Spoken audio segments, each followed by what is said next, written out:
My brother persuaded my best friend, the girl I loved, that I'd never confess my feelings, just so he could date her. I cut them both off and moved forward. 6 months later, an urgent hospital call came because she needed me.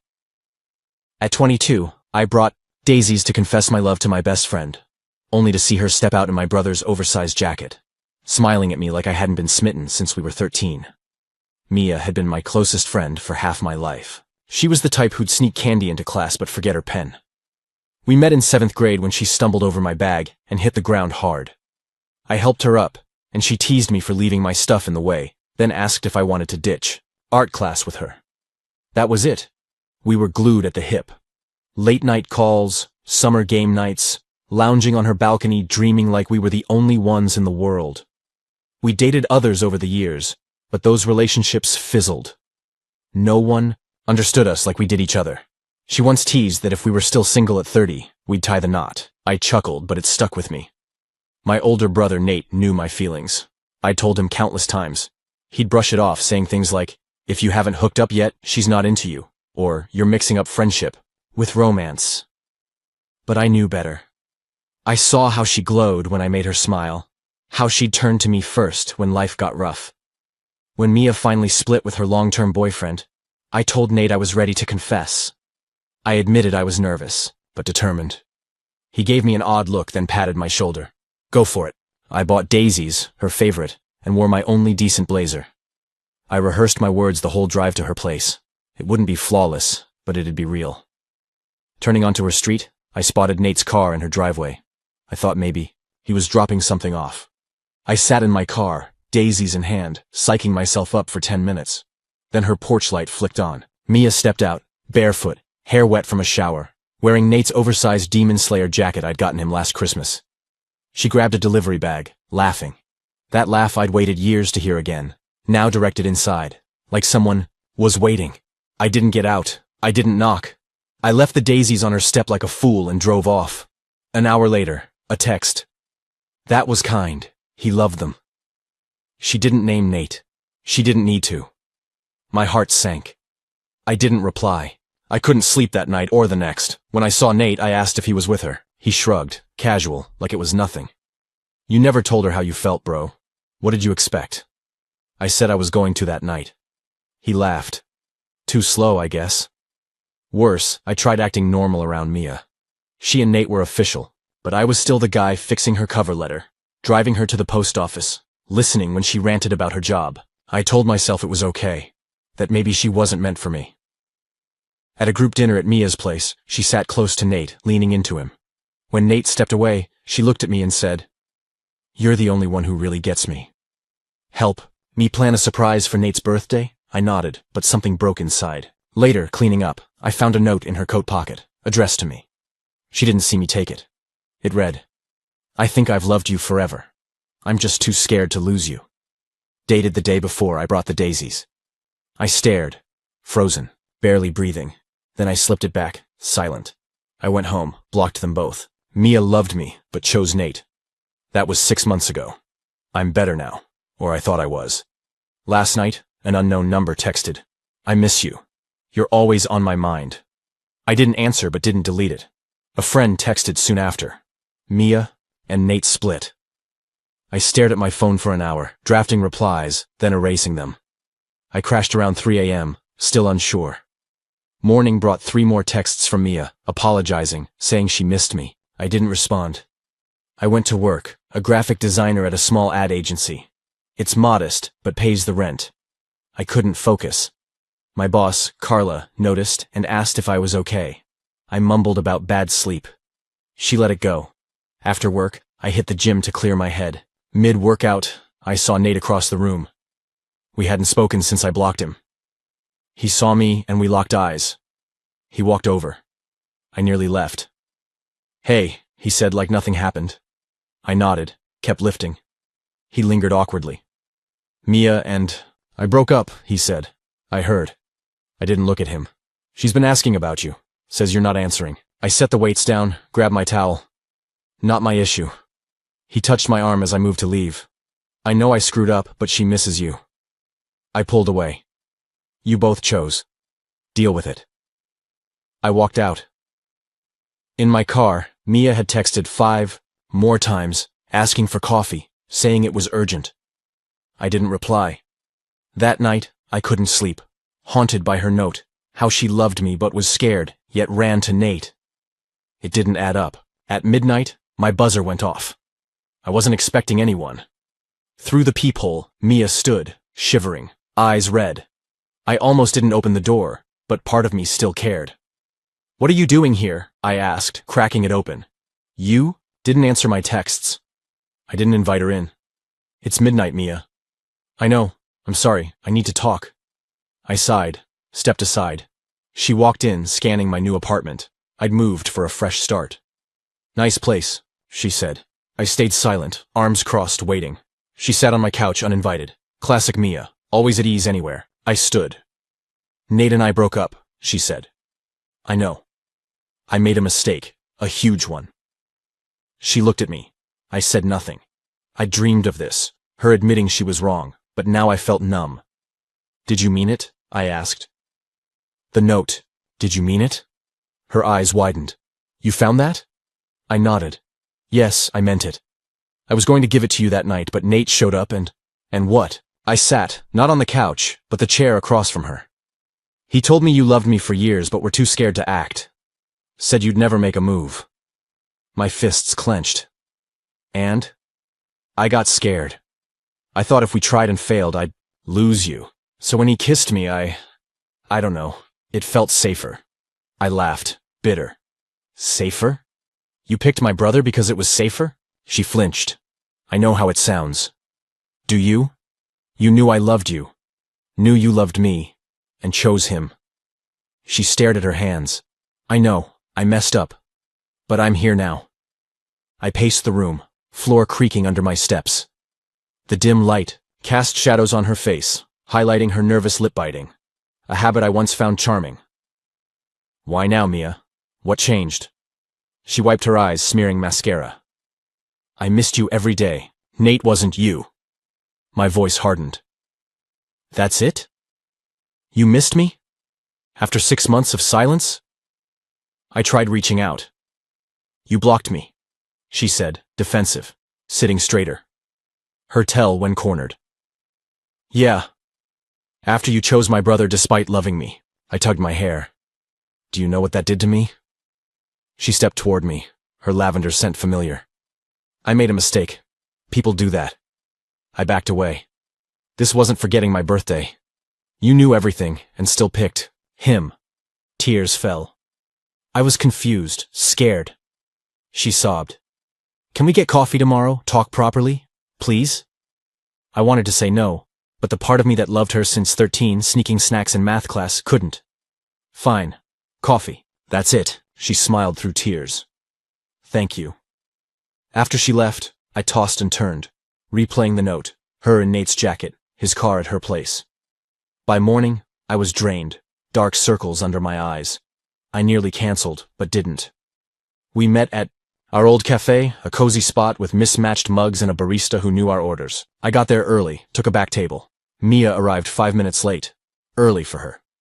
"Hey," she said, settling across from me. She looked better, less swollen-eyed, hair in a messy bun. "Hey." I'd ordered my usual espresso. She got her elaborate mocha, extra caramel, whipped cream, double shot, nutmeg. Some things never changed. We sat in silence until her drink came. We'd never lacked words before. Now the cafe's hum filled the gap. "So," she said, twisting her napkin. "How have you been?" I nearly scoffed. "How have I been? After my best friend and brother hooked up behind my back? Peachy, Mia." She winced. "I deserve that." "Yeah, you do." I sipped my espresso, its bite matching my mood. "Why are we here?" "Really?" She stirred her mocha. "I told you. I miss you." I screwed up. "With Nate or me?" I leaned in. "Both." She reached for my hand. I pulled back. Her fingers lingered, then retreated. "Nate and it was never right. We argued constantly. He's not you." I leaned back, chair creaking. "So I'm the backup now that Nate didn't work out?" "No." She looked hurt. "I've thought about you the whole time. About us. What we could have been. While dating my brother." The words landed heavy. She had no reply, Just stirred her mocha, adding sugar packets. Her sweet tooth, always absurd. Do you and Nate still talk? She asked quietly. I frowned, cup halfway to my mouth. What? Just wondering if you talk to him, after everything. Her eyes avoided mine. The question felt off, loaded. I blocked him too, remember? Haven't spoken since. She nodded too fast. Right. I need closure. With both of you. It hit me. You don't miss me, do you? You miss being wanted. Her eyes widened, panicked. What? No. You're here because Nate left you and you want to keep me on the hook. I stood, chair scraping. You don't want me, Mia. You just don't want to be alone. That's not fair, she cried, mascara smudging. I do miss you. I care. Maybe. But not how I need. I tossed cash for my coffee. Too much, probably. Goodbye, Mia. I walked out, leaving her staring at the door. I drove aimlessly, radio low, ending up at the pier, watching waves crash. Her texts kept coming. I ignored them. The sunset's glow calmed me. At home, Nate was on my doorstep, scrolling his phone. Perfect. What do you want? I snapped, slamming my car door. He stood, brushing off his pants. Mia called. She's upset. And? I crossed my arms. I wanted to check on you. I laughed, sharp. Now you care? That's cute. I unlocked my door, key jamming. He followed me in. Family trait, ignoring boundaries. My living room held traces of Mia's visit. A coffee mug, couch cushions dented. I know I screwed up, he said, lingering by the door. Mia and I are done. For good. I faced him, his features so like mine yet not. Why tell me? Because she loves you. Always has. He raked his hair, our shared tick. I shook my head. She loves the idea of me, the fallback. Nate sighed, shoulders sagging. That's not true. She was wrecked after you blocked her, talked about you nonstop. While dating you? Bet that was fun. He flushed. It wasn't. That's why we split. She couldn't let you go.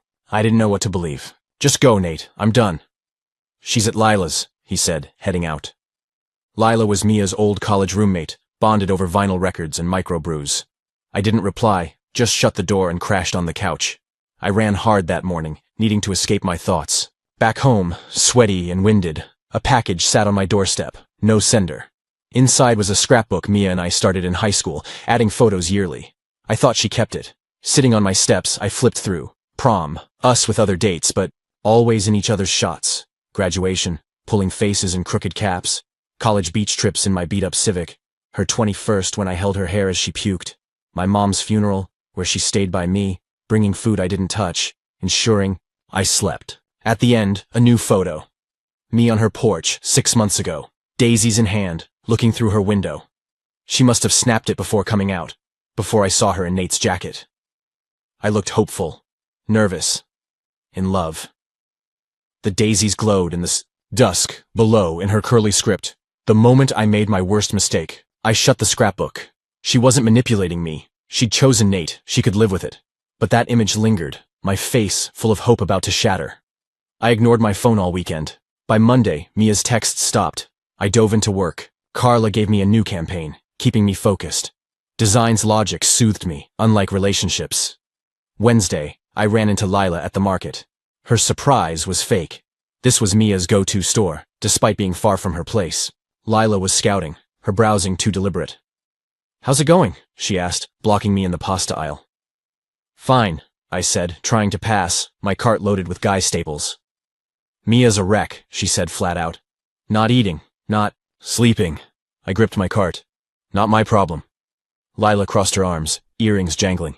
She screwed up big time, but she loves you. Funny way of showing it. My voice cracked. I'm not excusing her. It was awful. But I've known Mia forever. She's never been this bad. Lila's usual snark softened. I grabbed spaghetti to occupy my hands. What do you want? Lila? Talk to her. Really talk. She stepped aside. That night, I scrolled old photos. Mia and me at a carnival. Her with ice cream in her hair. Mia dozing on my arm during game night. Her goofy grin, eyes scrunched. I missed her. Not just romantically, but her dumb puns, how she read my mind. 6 years of friendship, gone over one choice. It weighed heavy. The next day, an unknown number called. Local code. I almost ignored it, but answered. Hello? Is this Lucas? A brisk woman's voice. Yeah, Who's this? Karen, from City General. You're Mia Parker's emergency contact. My stomach dropped. What happened? Is she okay? Car accident. Not life-threatening, but she's asking for you. I didn't hesitate. I'm coming. I sped to the hospital, barely noticing traffic, anger and hurt irrelevant. Mia was hurt. She needed me. The lot was packed. I circled twice. In her room, Mia sat up, pale but awake, a bandage on her temple, arm in a sling. Her gown dwarfed her. You came, she said, voice raspy, surprised. Of course. I stayed by the door, unsure. The room smelled of bleach and faint lemon cleaner. I didn't think you would. She stared at her IV'd hand. After everything. I took the chair beside her, vinyl creaking. What happened? Some jerk blew a red light, smashed. I'm my car. She tried smiling. It faltered. My poor focus is toast. But you're okay? Concern slipped out. Concussion, dislocated shoulder, scrapes. I'll survive. Her eyes met mine, steady. Sorry they called you. I never changed my emergency contact. It's fine. I shifted. Anyone else I should call? Your dad? Lila? She shook her head, wincing. Dad's in Texas. Lila's coming later. She paused, picking at her blanket. Nate stopped by. My jaw tightened. Oh? I didn't ask him to. Lila told him. She rushed to clarify.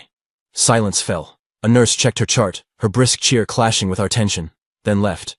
Thanks for coming, Mia said. I know you're mad. I don't hate you, I sighed, the truth heavy. I'm hurt, angry, but not hate. A tear fell. I got your daisies that night. My breath caught. What? Found them on the porch after you left. I knew they were yours. You texted they were for Nate. The sting lingered. She grimaced, eyes shut. I panicked. Thought you knew about Nate and were just being sweet. Sweet? I stood, chair scraping. I was there to say I loved you. I know now. She reached out, wincing. Nate told me later. I paced. This is crazy. I know, I ruined everything, she sobbed. I was scared of losing you, so I pushed you away. How dumb is that? I stopped. Why Nate? Why him? She shrank. He was there. Safe, not you. What's that mean? You were my everything, best friend, the one I needed most.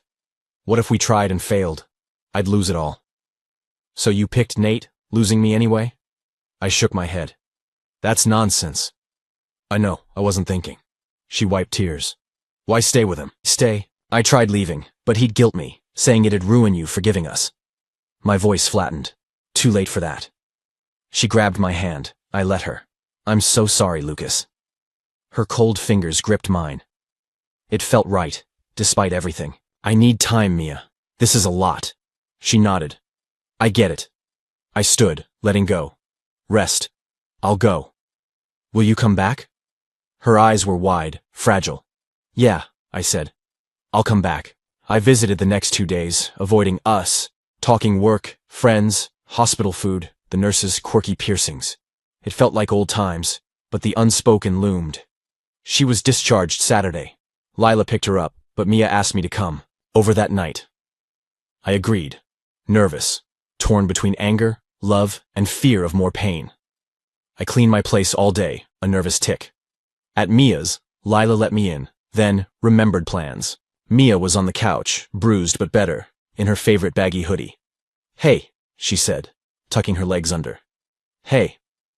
I sat in the armchair, keeping distance. Her apartment smelled of citrus candles, and her usual eucalyptus detergent. Thanks for coming, and for the hospital. I nodded. The scrapbook was on her coffee table. How you feeling? Better. Still achy. She inhaled deeply. I need to tell you something. I braced. Okay. Nate came by yesterday to check on me. My stomach nodded. And? I told him I can't see him anymore. Not even as friends. Not for a long time. I blinked, surprised. Why? It's not fair to any of us, this messy triangle. Her gaze was firm. I chose wrong, Lucas. I've been choosing wrong for months. I'm done with that. Silence fell, the clock ticking softly. I got the scrapbook, I said, pointing. She smiled faintly. I left it for you. To remind you of us. The real us, not these last months. That photo of me on your porch? It was seared in my mind. I took it when you arrived, before Nate called me inside. She looked ashamed. I was so happy to see you. I thought maybe, but I got scared. I leaned forward. Are you still scared? Terrified, she whispered. But more terrified of losing you for good. We talked for hours, raw and real, about our feelings, our fears, what we wanted. The city glowed outside. By morning, as dawn crept in, she asked, standing in her doorway, "Where are we now?" I turned, taking her in, bruised, open, radiant. I don't know, but I'm willing to try. Her smile lit her eyes. That's enough. The next day, Nate texted to meet. I nearly ignored it, but needed closure. We met at a quiet downtown pub, Sunday crowd thin. It was tense, both sipping beers, avoiding eyes, a basketball game droning. Mia said you visited her in the hospital, Nate said, peeling his bottle's label. I nodded. She said you did too. Yeah, she also said she's done with me. I kept my tone even. She mentioned. He looked at me, eyes like mine. You two getting back together? We were never together, I said. But maybe, someday. He nodded slowly. I'm sorry, man, for it all. I studied him. We'd always competed, but this cut deeper. Why'd you do it, Nate? He looked away. I don't know. I went to talk about you, push you two together. But then, I wanted to see if I could have her. Steal the girl I loved? Bitterness crept in. You got everything. Friends, grades, gigs. I wanted to win. I was floored. That's twisted. I know. He looked broken. I saw my mistake fast, but you'd blocked us. Mia was a wreck, always about you.